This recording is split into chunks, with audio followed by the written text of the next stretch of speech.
Bethany Israël, enceinte de son premier enfant, a dîné avec son frère et n'est jamais rentrée chez elle. La police a découvert dans une maison quelque chose de si horrible qu'il est difficile à imaginer. Les preuves ont mené directement à son frère, Jack Ball. Un temps, l'affaire semblait avoir une issue évidente, mais ce n'est plus aussi clair. Nous analysons les détails troublants et le rebondissement juridique avec l'avocat Joe Richardson. Bienvenue dans Sidebar par Law and Crime. Je suis Jesse Weber.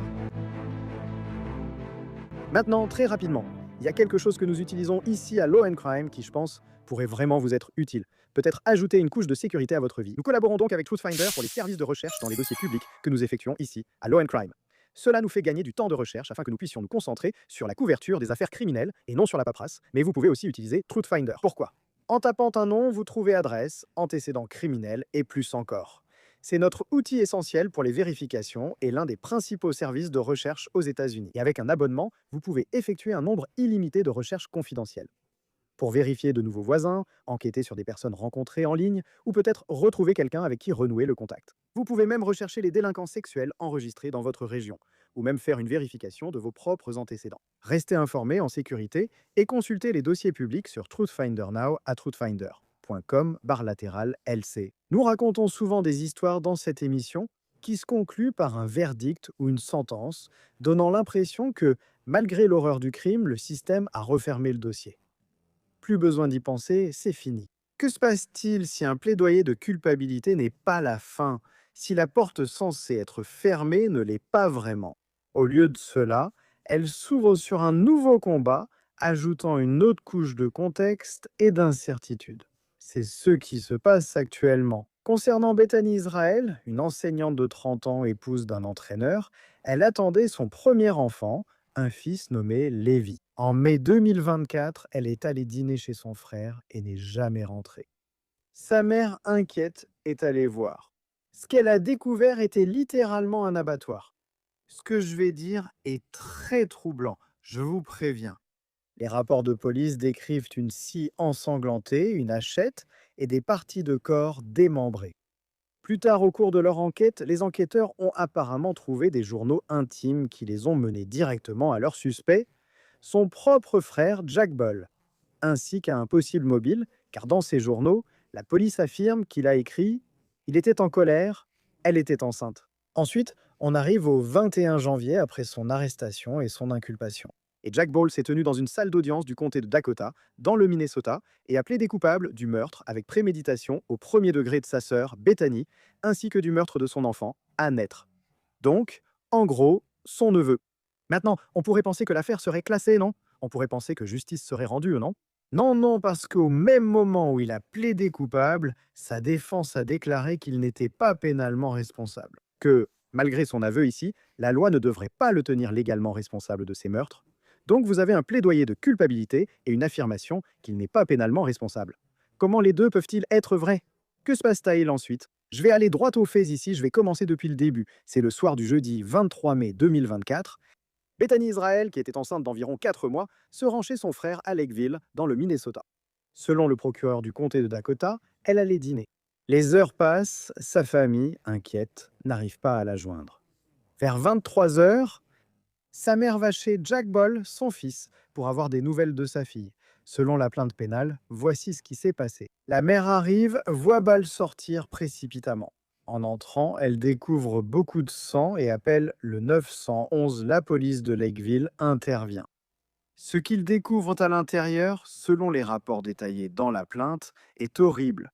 Dans la cuisine, il y a une grande mare de sang. Ils découvrent une scie, une hachette et de grands couteaux ensanglantés. En avançant dans la maison, ils voient un couteau au sol près de l'escalier, puis découvrent des parties de corps démembrés. Et pendant que la scène se déroule, la police reçoit un autre appel au 911. Celui-ci vient d'un habitant de Rosemount, une ville située à quelques kilomètres de là. L'appelant rapporte qu'une personne a été filmée par la sonnette Ring en déposant ce qui semblait être une partie de corps sur le perron. Ball aurait fui, mais la police l'a retrouvé ailleurs, couvert de sang et avec une blessure possiblement auto-infligée au cou. Le dossier cite ensuite cette déclaration. La police a trouvé des parties de corps démembrés supposées appartenir à la première victime. Oui, c'est grave et accablant, Il a été arrêté, jugé non responsable pénalement. Pourquoi? Parce que, comme l'avait dit l'avocat du comté, Ball a invoqué une défense pour maladie mentale. Et il va être jugé à la fin du mois de mai de cette année. 2026, l'État contestera la défense de maladie mentale de Ball. C'est ce dont nous devons parler. On y arrive dans un instant. Je souhaite aussi analyser ce que nous voyons ici. Je veux inviter l'avocat spécialisé en droit civique, Joe Richardson. Joe, merci pour ton temps. Merci d'avoir pris le temps de revenir ici dans Sidebar. Toujours un plaisir de te voir, Jesse. Je ne suis pas surpris qu'il ait plaidé coupable. En considérant l'ensemble des preuves, il y a la scène et le témoignage d'une personne l'ayant vu fuir sur la caméra de la sonnette. Ils l'ont trouvé blessé et ensanglanté, apparemment par lui-même. En fouillant la zone, il découvre des restes de sa sœur. Je ne sais même pas ce que tu ferais comme avocat de la défense au procès. N'est-ce pas? Tu comprends les lettres qu'il a écrites et le dossier montre précisément pourquoi il a agi ainsi entre le film et les preuves retrouvées. À leur arrivée, il savait ce qu'il avait fait et comment, pouvant le relier à cela. Donc, pour la défense, il faudrait s'orienter vers une défense pour maladie mentale. Il expose le mobile, le quoi, le qui, le où, le pourquoi et le comment, tout ce qu'il faut pour une affaire. Il faudrait donc privilégier une défense d'irresponsabilité pour maladie mentale en espérant qu'il soit jugé différemment de quelqu'un ayant prémédité son acte. Ou peut-être que tu choisis le deuxième degré parce que tu sais, il a été inculpé pour les deux chefs, au premier et au deuxième degré, le second pouvant théoriquement entraîner une peine plus légère. Parle-moi de ça, là où il plaide coupable. Mais ce n'est pas la fin de l'histoire. Donc ici, juste sous l'État, tu plaides coupable, mais tu peux aussi dire non en même temps. Il faut un procès pour savoir s'il est pénalement responsable à cause d'une maladie mentale. C'est bien ça? Peux-tu expliquer comment cela fonctionne pour ceux qui ne savent pas? Est-ce exact? Oui, tu peux plaider coupable en raison d'une maladie mentale et si cette défense aboutit, alors tu pourrais potentiellement te retrouver dans une situation d'internement civil. Ce qu'on nomme le meilleur scénario ou comme on dit souvent, non coupable pour cause de folie, etc. Et donc, dans une situation particulière, il peut être interné civilement pour une durée indéterminée jusqu'à ce que les médecins estiment qu'il va bien. Pour être libéré maintenant en toute transparence sur la base de son accord de plaider coupable. Je ne sais pas vraiment ce qu'il en est du côté de la peine. Je ne sais pas s'il a réellement accepté d'être emprisonné à vie. Cela n'a pas de sens, car la peine de mort n'est pas appliquée ici. De toute façon, la peine maximale était la prison à vie. C'était obligatoire ici. Et pour être clair, il y a toujours une possibilité, la possibilité que si quelqu'un est jugé atteint de troubles mentaux non pénalement responsables, il soit interné dans un établissement de santé mentale. Il pourrait être libéré et réintégrer la société. Oui, c'est tout à fait possible. Donc, si vous parvenez à réussir en empruntant cette voie, alors vous y resteriez aussi longtemps que les médecins estimeraient que vous devez y être. Et je ne suis certainement pas médecin. Je suis avocat et parfois je remets en question cette décision. Mais quoi qu'il en soit, ce que je dirais, c'est que votre décision, De devenir avocat ou de douter de l'être. parce que j'ai l'écriture d'un médecin, on me le dit tout le temps, donc eh bien peut-être que, vous savez, je ne sais pas si je voulais faire des études de médecine ou quelque chose comme ça. Mais théoriquement, cela pourrait évoluer ou il serait évalué d'une certaine manière, évalué au fil du temps. Il pourrait un jour y avoir une possibilité de libération sous condition et théoriquement une peine où vous n'êtes pas forcément toujours obligé d'être en prison, vous êtes interné civilement, contrairement à être incarcéré dans une prison. Et avec la possibilité d'entrevoir peut-être un jour la lumière du jour, peut-être jamais, mais peut-être qu'un jour, ce serait certainement mieux que de faire de la prison ferme pour le reste de votre vie. D'après ma compréhension de la loi du Minnesota, corrigez-moi si je me trompe. Si on parle de quelqu'un qui n'est pas pénalement responsable en raison d'une maladie mentale, c'est ce genre de défense pour folie, n'est-ce pas? Donc une maladie mentale a rendu la personne. En gros, il ne pouvait pas comprendre ce qu'il faisait, ou il ne savait pas que ce qu'il faisait était mal. Au moment où l'infraction a été commise, cela doit être au moment où l'infraction a été commise. D'accord? Pas dans le passé lointain, pas maintenant, pas comment ils vont maintenant, comment ils vont maintenant. Parfois, il y a un problème de compétence. À quel point est-ce difficile en général? Et au fur et à mesure qu'on avance, je ne sais pas. Vous savez, il y a des aspects dans cette affaire. Si je vous donnais juste le scénario, un homme accusé d'avoir fait cela à sa sœur. La motivation ici, parce qu'elle était quoi? Enceinte, c'est la motivation présumée. Enceinte et donc pas innocente. Ouais, dis-moi s'il y a quelque chose là, et je sais que la barre est haute, mais dis-moi s'il y a quelque chose là. Il me semblerait que ce soit très difficile. Et donc, encore une fois, en suivant cette voie de médecin, est-ce qu'il y a une possibilité qu'il soit déclenché? Un médecin pourrait dire que c'était sa sœur s'il avait un passé légal et que cela est vraiment venu de nulle part. Y a-t-il l'idée que quelque chose a été déclenché en lui, en rapport avec sa sœur, en rapport avec ce parent, ce sentiment d'honneur lié à la famille? Ainsi, il n'y a aucune chance que cela arrive avec quelqu'un d'autre. Un médecin pourrait-il faire cela ou sortir pour prendre une décision? Dans 20 ans, une décision, dans 30 ans, dans 40 ans, que cette personne a été traitée avec succès pour ce qu'elle a réellement fait. Ce n'est donc pas seulement une question de dire, tant que sa sœur n'est pas enceinte, tout va bien. Mais un problème existait ici et il a été résolu. Je pense que ces options seraient difficiles à défendre ici, car c'est tellement flagrant et terrible. S'il plaide coupable, cela signifie qu'il acceptera sa peine. Plaider coupable n'est pas aussi grave que ce qu'il aurait pu avoir, mais ce n'est pas aussi avantageux que ce qu'il aurait pu obtenir s'il était allé au procès et avait réussi avec sa défense pour maladie mentale. Donc, c'est quelque part au milieu en termes de ce qui peut arriver. Parfois, on peut être jugé et reconnu coupable au Minnesota tout en étant déclaré malade mental. Et donc, en fait, recevoir un traitement pendant que vous êtes en prison, vous n'êtes pas interné civilement, mais vous recevez réellement un traitement pendant votre incarcération. N'est-ce pas? C'est différent, évidemment. Je dirais aussi qu'il aurait pris la fuite. Cela montre que vous saviez que ce que vous aviez fait était mal. Il y a des crimes dont je parle souvent, où personne de sain d'esprit n'aurait agi ainsi. Mais ce n'est pas le vrai critère. On peut y réfléchir. Si je vous donne 100 cas de meurtres brutaux et que quelqu'un les diagnostique, quelqu'un dirait « il souffre de ceci, il souffre de cela ». Peut-être avez-vous raison, ils ont des troubles mentaux, mais il faut aller plus loin. Il faut que la personne ignore totalement ses actes et ne sache pas si c'est légal ou non. Et c'est pour ça que la barre est haute, parce que sinon tout le monde essaierait d'argumenter ça et pourrait potentiellement éviter la prison. Il faut vraiment comprendre à quoi la défense fait face et ce que l'accusation va cibler. Je dois exposer les détails précis et horribles de la plainte pénale initiale. Et il ne s'agit pas seulement des journaux, car la plainte décrit une scène de violence extrême et méthodique. Je veux examiner ce que la police dit avoir trouvé à l'intérieur de la maison. Donc la plainte déclare, je cite. Les agents sont entrés dans la résidence et ont observé une grande flaque de sang sur le sol de la cuisine, sous l'évier et sur les placards de l'évier. De plus, ils ont observé une scie hache ensanglantée et de grands couteaux couverts de sang.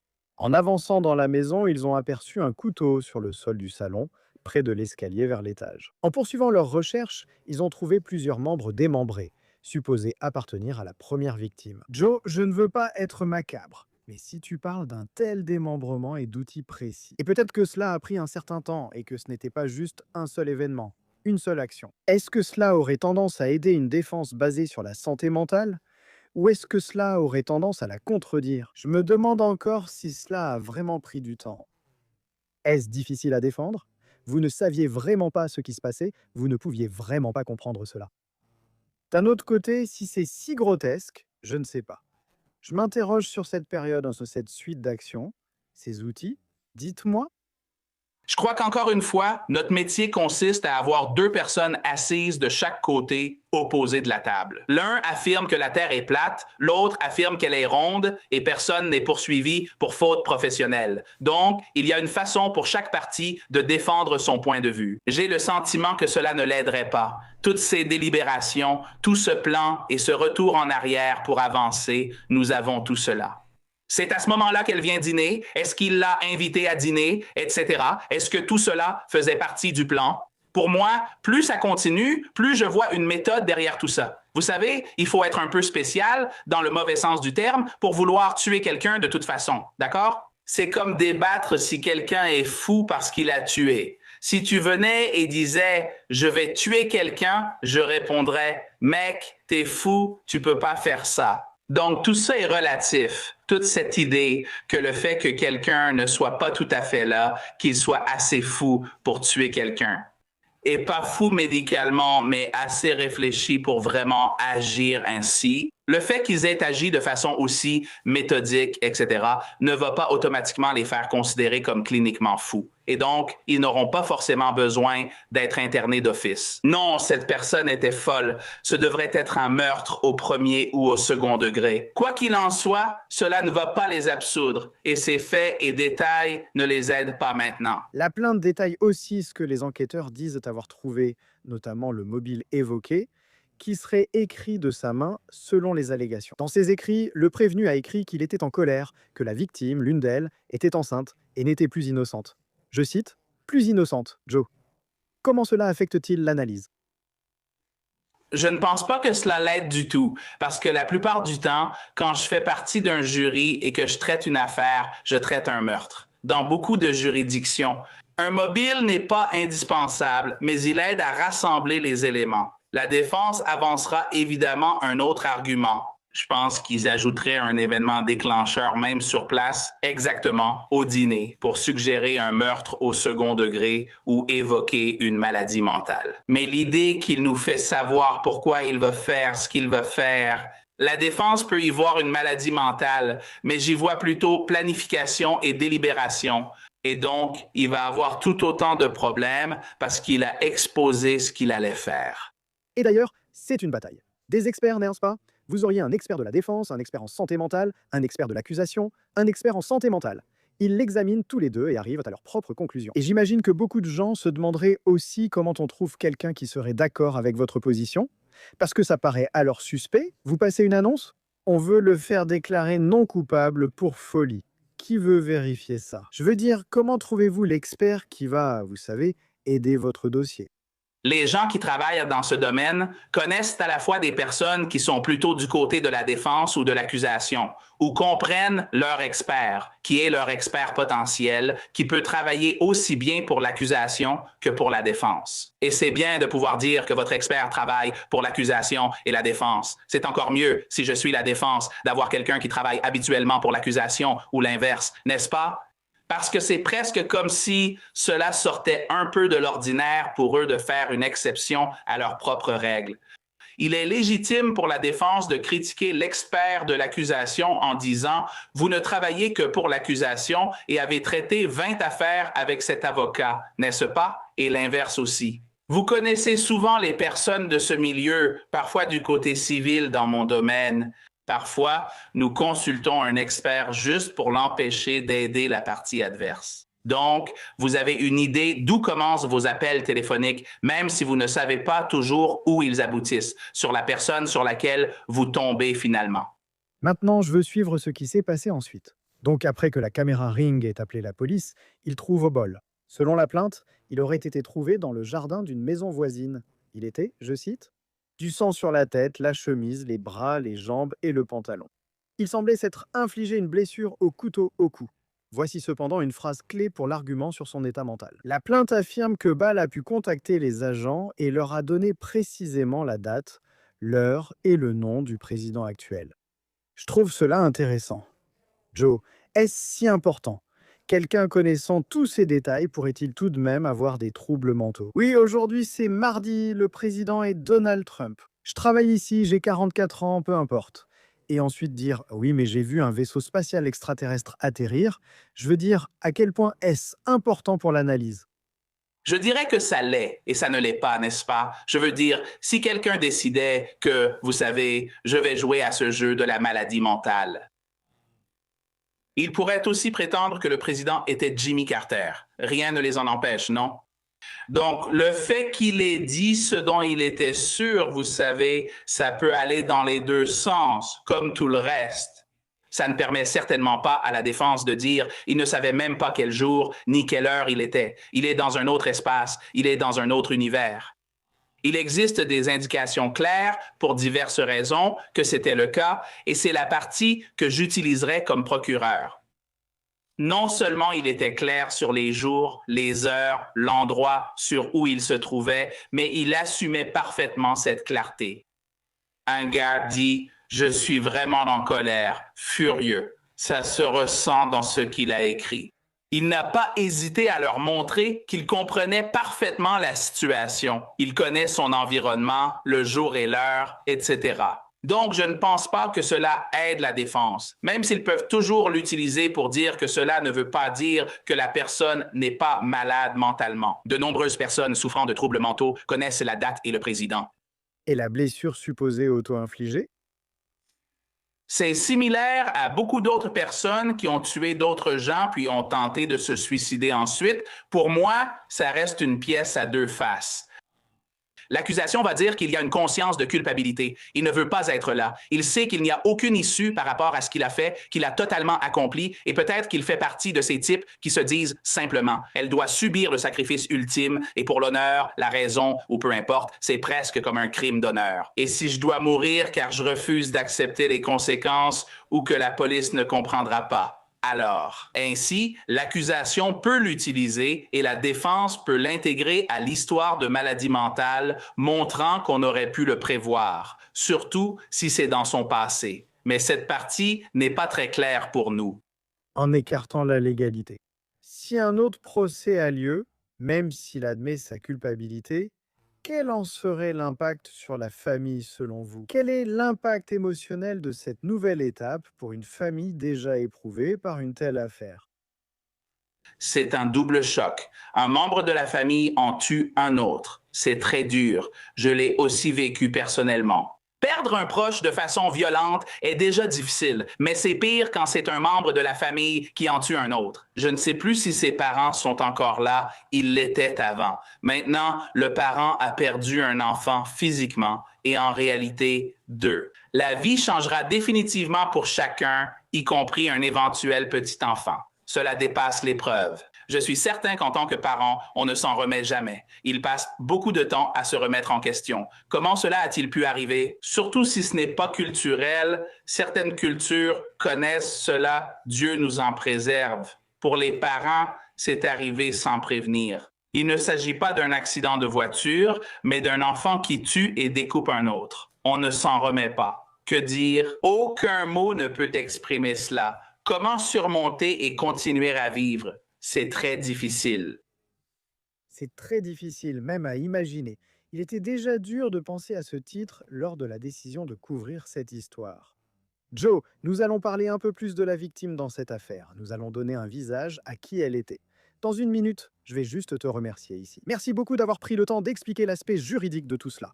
Comme tu le fais toujours, et malgré ce que tu peux penser de toi-même, excellent avocate. Excellent avocat. Merci beaucoup, Joe Richardson. Je t'apprécie. Une grosse affaire arrive la semaine prochaine. Je vais la présenter au juge s'il accepte de regarder et peut-être qu'on s'en sortira. Merci, Jesse Joe. Je t'apprécie. Encore une fois. Après une discussion comme celle-ci, il est important, il est nécessaire de revenir sur qui a été perdu ici dans cette affaire, dans cette tragédie. Bethany Israël, 30 ans. D'après sa nécrologie et les mots de ceux qui l'aimaient, il dresse un portrait clair de la personne exceptionnelle qu'elle était. Enseignante dévouée et entraîneuse de volley-ball passionnée. Sa famille a écrit que sa présence sur le terrain était, je cite, tout simplement angélique, toujours souriante, encourageant ses coéquipières et visant l'excellence. Elle a rencontré son mari, Josh, lors d'une séance libre de volley-ball à Apple Valley. Ils se sont enfuis en Jamaïque en 2021 pour se marier. Ils aimaient voyager, jouer aux cartes et danser. Et comme le souligne délicatement sa nécrologie, je cite, Bethany pensait qu'elle n'était pas particulièrement douée pour ça. Ils attendaient leur premier enfant, un fils nommé Lévi. Sa famille dit qu'elle incarne l'amour. Citation. Toujours souriante, elle aidait les autres sans jamais parler négativement. Sa lumière a touché les enfants qu'elle guidait, ses amis et les nouveaux venus sur le terrain. Après cette perte, une cagnotte GoFundMe a été lancée. Sa description met en avant la chaleur de sa vie plutôt que l'horreur des faits. Bethany était une épouse, fille, sœur chérie, future mère et une personne très appréciée. Son esprit rayonnant et sa gentillesse inébranlable ont touché la vie de tous ceux qui ont eu le privilège de la connaître. Et cela se conclut comme un phare de chaleur et de générosité. L'absence de Bethany laisse un vide irréparable. C'est tout pour l'instant sur Sidebar. Merci de nous avoir rejoints. Abonnez-vous sur YouTube, Apple Podcast, Spotify ou où vous écoutez vos podcasts. Retrouvez-nous sur Peacock de NBC. Suivez-moi sur X, Instagram. Mon émission Jessie Weber en direct sur News Nation du lundi au vendredi à 23h UST. À la prochaine, prenez soin de vous.